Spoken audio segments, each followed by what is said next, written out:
Qyteti i Laçit prej pasdites së të premtes dhe gjatë gjithë ditës së shtunë është mbi populluar prej pelegrinëve. Të ardhur nga gjithë vendi, Kosova, Mali i Zi dhe Maqedonia kanë vizituar kishën e Shnanojit, një ndër vendet më të frekuentuara të pelegrinazhit në Evropë.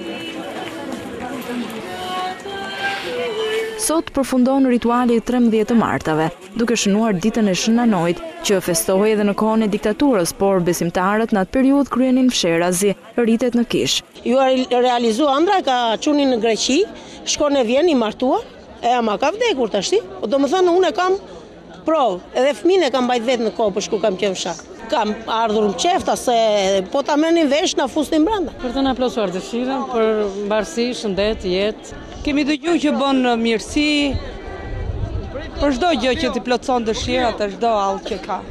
Edhe ne vi me besim të plot. Çdo ditë martë më do shpirti më ardh.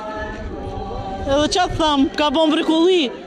Kanë ardhur njerëzit pas sy, kanë ikë në rregull, kanë ardhur njerëzit paralizuar, kanë ikë në rregull. Kisha e Shnanojit daton rreth 8 shekuj më parë, ku kleri franceskan vendos në kishën e Laçit Sebaste dhe solli devocionin e Shnanojit të Padovës. Pas viteve 90, kjo kishë është bërë simboli vizitorëve nga gjithë vendi dhe mendohet se gjatë 2 ditëve do kryen ritet fetare rreth 1 milion pelegrin. Në mbarvajtjen e këtij pelegrinazhi janë angazhuar dhe forcat e policisë së Kurbinit.